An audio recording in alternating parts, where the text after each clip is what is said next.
buenos días, dominicanas. Esto es Cátedra Médica, porque la salud merece respeto. Hoy es jueves 29 de septiembre del año 2022. Son las 10:33 en toda la República Dominicana, toda la costa este de los Estados Unidos.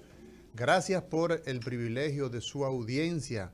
Saludarles a ustedes, amigos, que cada día de 10:30 a 12 del mediodía nos sintonizan, nos colocan en la preferencia de su gusto, y esta producción de Cátedra Médica va dedicada a ustedes. Gracias por su sintonía.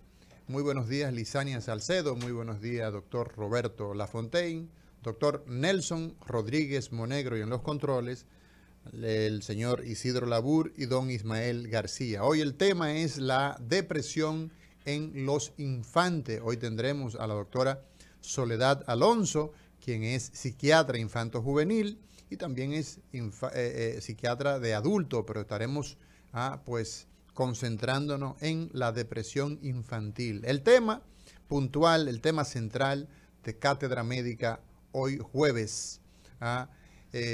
Bueno, Nelson Rodríguez Monegro desde Moca con el segmento de noticias sobre el escritorio. Muy buenos días, Lisania Salcedo. Buenos días, doctora Mauri García, doctor Roberto Lafontaine, a todo este equipo que cada día hace presencia en este espacio para llegar hasta la gente y llevarles información útil para el cuidado de su salud. A los chicos aquí en cabina, Isidro Labure e Ismael García, muchísimas gracias por colaborarnos cada día, y a la gente que esté pendiente porque el tema de hoy estará muy interesante. Justamente en el marco de la celebración del mes de la prevención del suicidio, es importante hablar sobre depresión y depresión en estos pacientes pediátricos. Buenos días, doctor Roberto Lafontaine.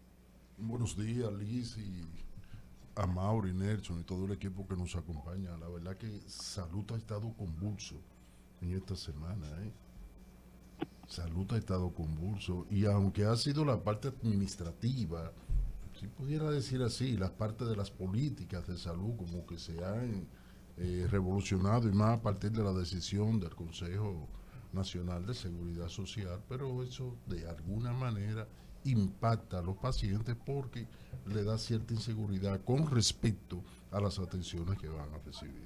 Así es, así es. Buenos días, doctor Nelson Rodríguez Monegro. Buenos días, Lisania, a Mauri, Roberto, el equipo técnico y todos los amigos que nos dispensan la gentileza de su atención. Espero que tengan un día feliz.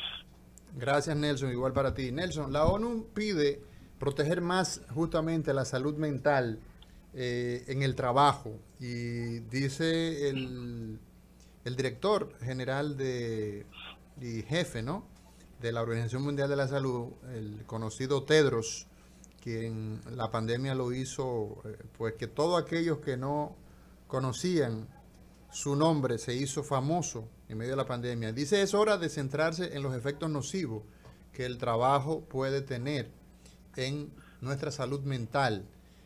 No solamente se pronuncia en estos términos la Organización Mundial de la Salud, sino también la Organización Internacional del Trabajo, la OIT, que son dos apéndices, dos agencias que tiene la ONU, y que publicaron una serie de mandatos, directrices para prevenir los riesgos que acarrean las labores en medio del trabajo. ¿Qué opinión te merece esto, Nelson? Bueno, mira, realmente habría que ver qué produce más estrés y trastornos conductuales por perturbaciones mentales, si los que están trabajando o los que están desempleados. A mí me parece que el que no está trabajando pues tiene más chance de caer en situaciones difíciles desde el punto de vista pues de calidad de vida, desde el punto de vista de tener los recursos necesarios para satisfacer necesidades básicas. Ahora, eso no quiere decir bajo ninguna circunstancia que en cierta forma no esté de acuerdo con él, en el sentido de que cada día debe protegerse la calidad del desempeño en el trabajo de las personas, en el sentido de que pues existen un sinnúmero de situaciones que se dan en el ambiente laboral que pueden ser una amenaza, un riesgo para para la salud desde el punto de vista de enfermedades de tipo laborales y también problemas también de exposición a accidentes de diferente índole, accidente, incidente dentro del ámbito laboral. Hoy día, desde el punto de vista del riesgo, ¿verdad?, alrededor del 57% de los problemas pues se asocian al transporte. De todas maneras, pues evidentemente que hay que conferirle al ambiente laboral pues situaciones que no produzcan ese estrés y que están ligados precisamente a las responsabilidades que tienen las personas. No obstante eso, reitero que para mí es más preocupante el que gente esté sin trabajo y no puedan obtener el sustento propio y de su familia. Para mí eso, y yo creo que eso debe ser una prioridad, es decir, el buscar mecanismos para que la mayor población económicamente activa esté ocupada y esté generando los recursos que necesita, que yo creo que genera más problemas de tipo comportamiento y mentales. Nelson, en otro orden, el Colegio Médico Dominicano y una coalición de instituciones pues sigue su lucha, en este caso, buscando sobre todo, ¿no?, que las AFP y las ARS tengan que sean eliminadas. Es lo que la consigna que tanto el Colegio Médico como la coalición Digna señalan, y justamente en el día de ayer, el Colegio Médico, junto a 56 sociedades médicas, reprodujo la marcha, pero en este caso en Santiago de los Caballeros.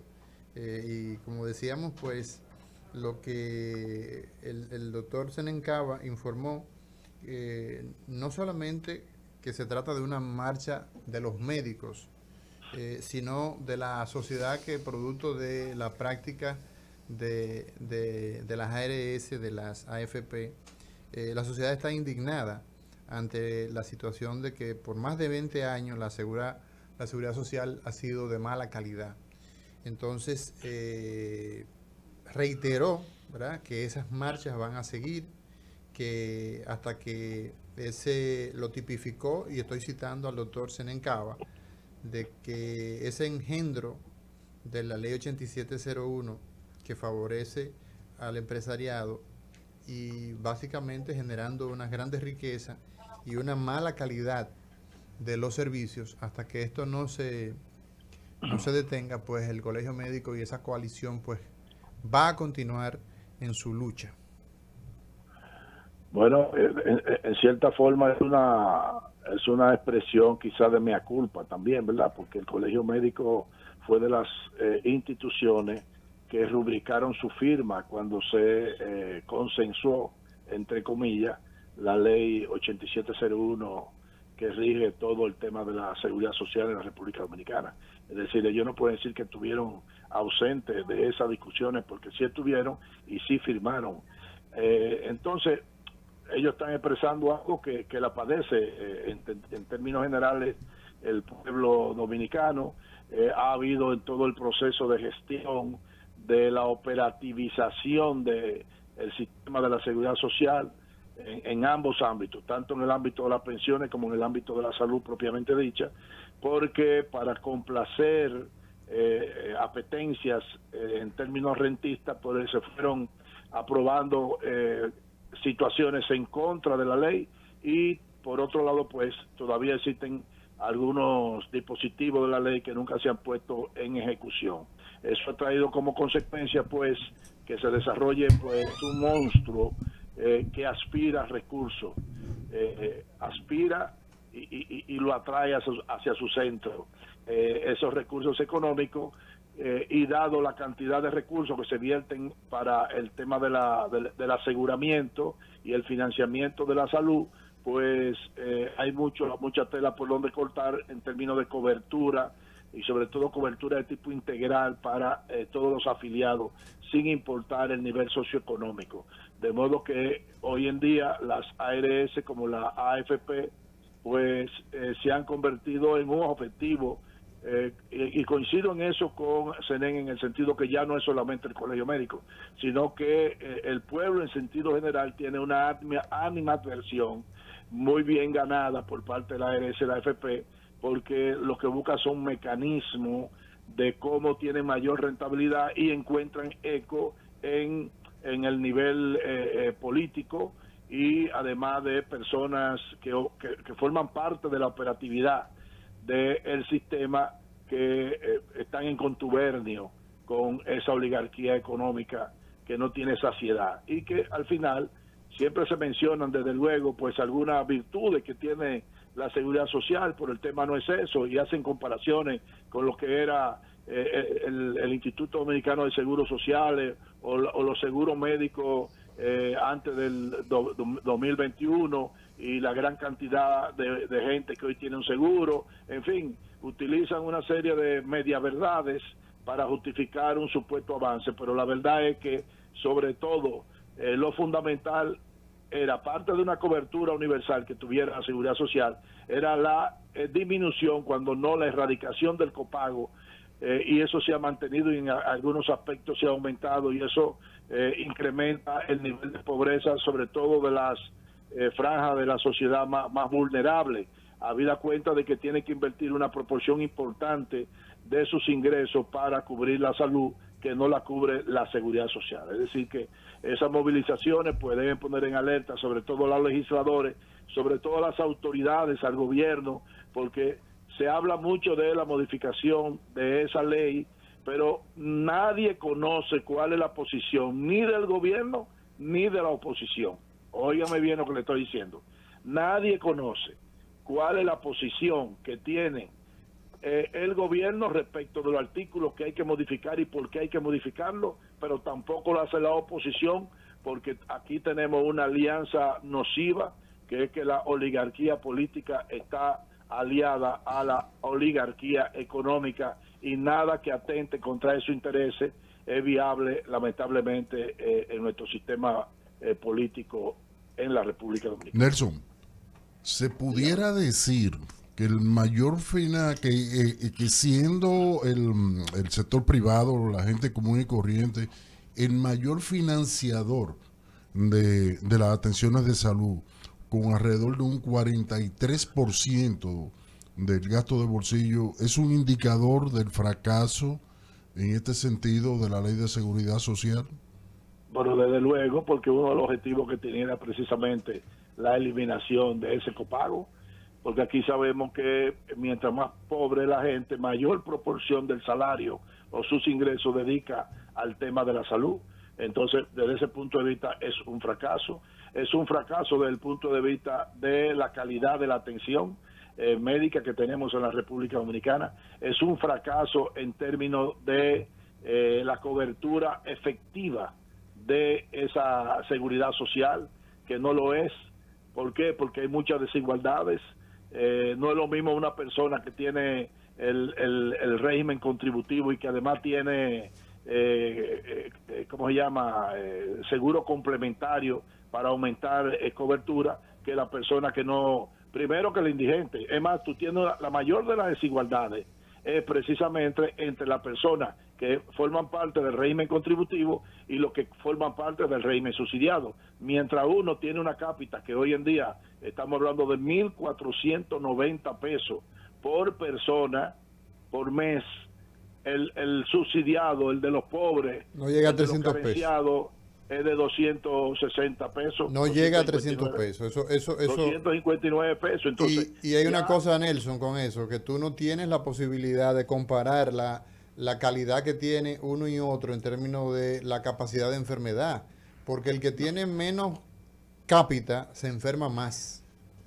Desde luego, claro. Es decir, tiene menor cobertura el que más necesita. Entonces, eso es un sistema totalmente desigual e inequitativo, pero eso es y eso está entronizado desde el Estado mismo, de modo que los objetivos fundamentales de esa seguridad social, evidentemente que se han quedado prácticamente en el tintero. Bueno, Nelson, mira, hay un tema y lo plantea en este caso la Organización Panamericana de la Salud, que establece que la pandemia, entre otras cosas, nos ha disminuido la esperanza de vida para América Latina, habla de 2.9 años menos en un cálculo que se hace, lo cual no es de sorpresa, pero no solamente esto ocurre para América Latina, sino también que América del Norte, específicamente Canadá y Estados Unidos, también se observó una reducción de un poco menor, 1.8 años, a partir de el 2020 a la fecha. Sin embargo, en la publicación que da la Organización Panamericana de la Salud, en la edición 2022, un dato interesante es que establece que esto es posible, que se revierta en poco tiempo, y va sobre todo en la dirección del avance que se pueda dar con los programas de vacunación, solamente de COVID, sino también de las vacunas que fueron ampliamente descuidadas, sobre todo en América Latina. Y esto es un dato que vemos desalentador en el marco de la pandemia, puesto que la esperanza de vida viene creciendo de manera sostenida en los últimos 30 años.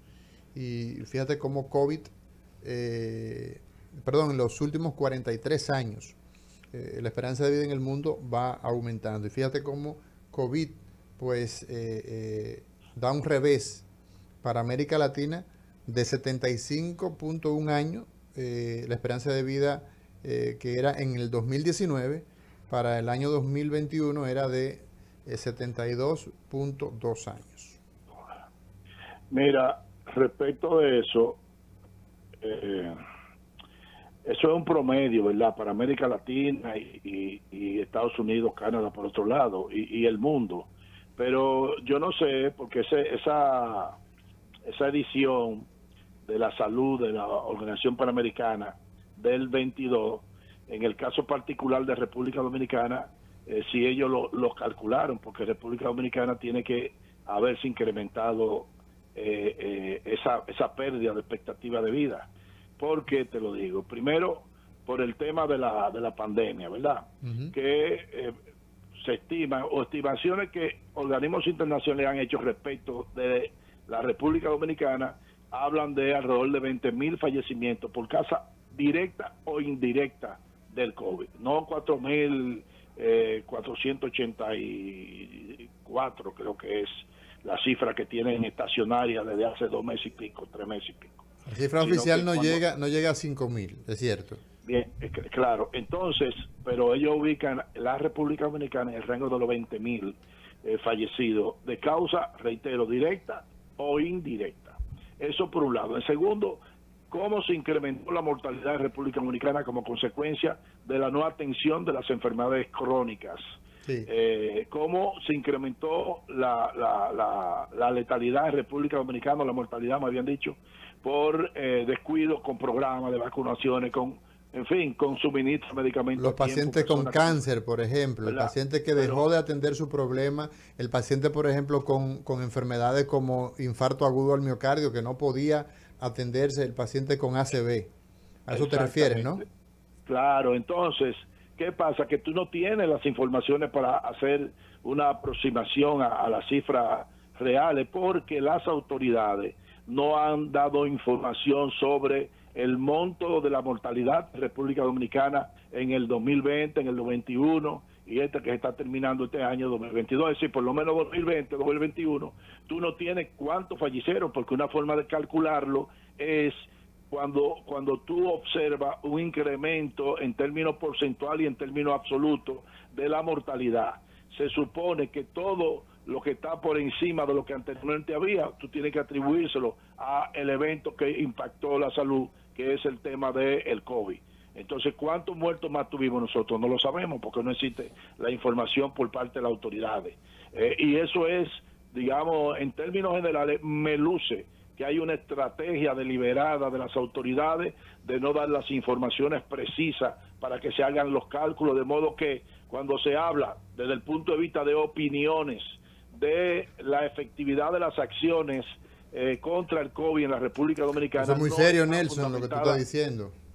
No están fundamentados absolutamente nada, no pasan de ser opiniones, pero no tenemos las estadísticas para hacer realmente esos cálculos y poder evaluar que tuvimos un impacto positivo en términos de las intervenciones que hizo. No tenemos las informaciones. Eso entiendo yo.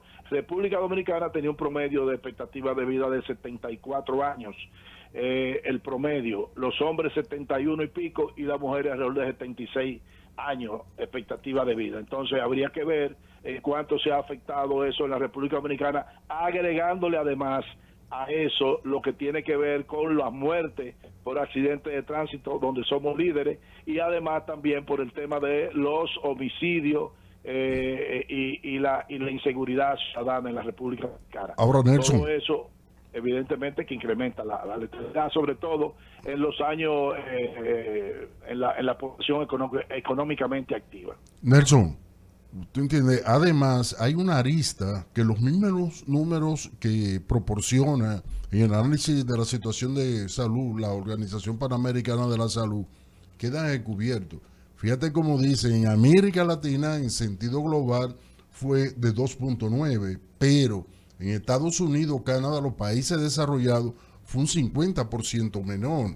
Lo que nos está diciendo esto, que las condiciones de inequidad, o sea, que se vive aquí en América Latina, favorece mucho a que haya un sistema de salud mucho más endeble, que dé mucho menos respuesta que el de los países desarrollados. Están comparando ahí países que tienen inversión pública en salud muy disímiles. Pero también cuando te dicen el promedio 2.9 y por otro lado 1.8 el tema de Estados Unidos 1.8. Sí, 1.8. Entonces te quiere decir que el de la otra parte ronda el 4. Sí, sí.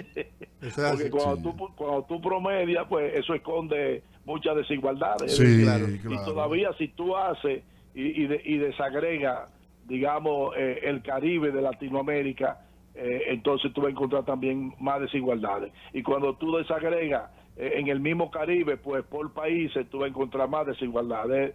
De modo que las estadísticas se manejan con eso y se ponen de la forma en que uno quiere que se interprete. Sí, Nelson, mira, recordarle a la gente que hoy en Cátedra Médica tenemos el tema de depresión infantil. La doctora Soledad Alonso, psiquiatra, estará con nosotros hablando de ese importante tema, así que las personas estén pendientes. Nelson, finalmente tenemos dos noticias. Una que entra en contradicción con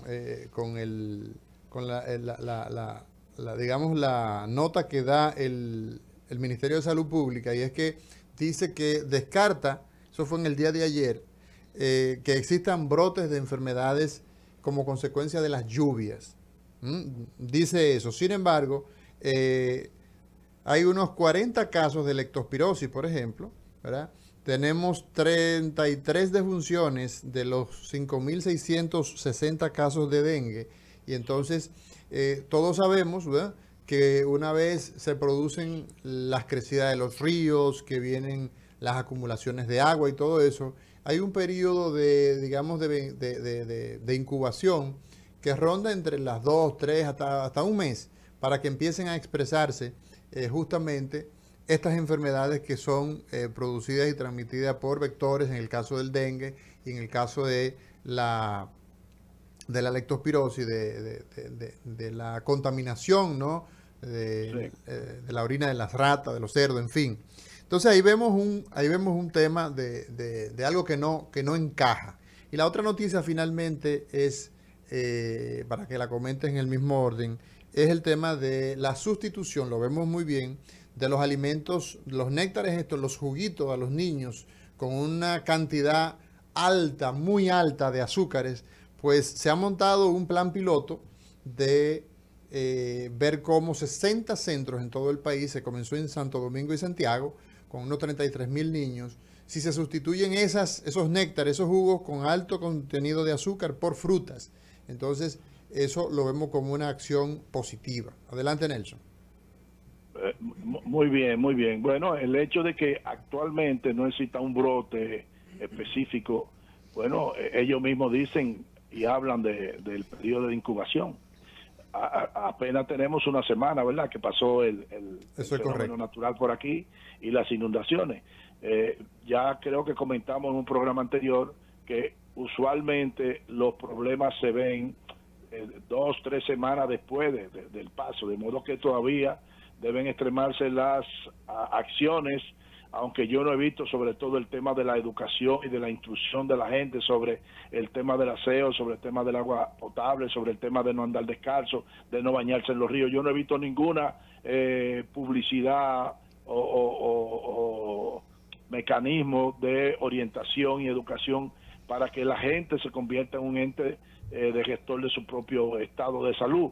Que pienso que en las personas que están en albergue, bueno, en la práctica nosotros hemos avanzado sí en eso, por eso cada día vemos menos fallecidos cuando pasan esto, porque la gente se moviliza, o se llevan a casas de familiares, o se llevan a albergue, y en esos albergues sobre todo, pues hay una serie de medidas que hay que tomar.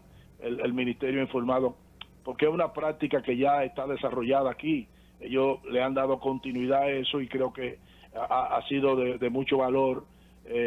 No así, por ejemplo, hacer cumplir la normativa en términos de evitar que la gente construya ranchetas en áreas vulnerables, a la sabienda de que en cualquier momento puede entonces producir una catástrofe. Es decir, en esa parte no se ha avanzado nada por el tema de la politiquería y esas cosas. Pero con respecto a la respuesta de prevención, sobre todo en términos de la vida, pues yo creo que cada año lo hacemos mejor, aunque se pierde mucho en lo material. En fin, pero tú ves, en lo que no se ha ganado nada es el tema del manejo del dengue. Fíjate que nosotros modificamos la forma de medir el dengue y anteriormente pues el dengue, el fallecimiento por dengue estaba dentro de la clasificación de los pacientes que tenían, como antes llamaba, dengue hemorrágico o dengue grave, ¿verdad? Entonces tú decías, bueno, yo tuve 100 casos de dengue grave y de eso murieron 50, es decir, el 50% de los dengue graves mueren. Entonces, ¿qué resulta? Que se cambió y la estadística ahora es el número de muertos contra el número de notificaciones de dengue. Es decir, estaríamos hablando de qué significa 33 fallecidos sobre los 5.000 y tantos casos notificados. Entonces te va a dar un 0.0 que sí, ok. Y eso es una forma de nosotros engañarnos, porque el 95% del dengue es clásico, no se complica, la mayoría de la gente no va ni siquiera al médico o se resuelve con hidratación y analgésico. Lo que nosotros tenemos que disminuir es esa mortalidad que es producto de la mala calidad de la atención en la República Dominicana. El hecho de tener en tiempos como estos entre 30 y hasta 100 fallecidos por dengue grave, pues eso deja decir mucho de la calidad. Por otro lado, para terminar, por razones de tiempo, el tema yo lo veo muy bien, pero yo creo que aquí debiera legislarse para que ese tipo de producto alimenticio, entre comillas, pues tenga un tope de azúcares. Es decir, no basta con que diga, bueno, digamos que es un paso de avance y es muy bueno el hecho de que, bueno, no vamos a dar merienda con este tipo de jugos industrializados por el alto contenido de azúcar. Perfecto. A los estudiantes. Óigame, pero de la población en sentido general. Entonces, existen legislaciones hoy en día en muchísimos países que controla la concentración de azúcares, de sal y de grasa. Y entonces hacia allá tenemos, pero no solamente la legislación, sino que se haga cumplir eso y que haya un mecanismo de verificación de que el contenido que tiene sea realmente el que dice la etiqueta, porque también aquí ponemos una cosa en una etiqueta y realmente el producto tiene otra cosa. De modo que en términos institucionales tenemos que crecer. Buenos días y sigan bien.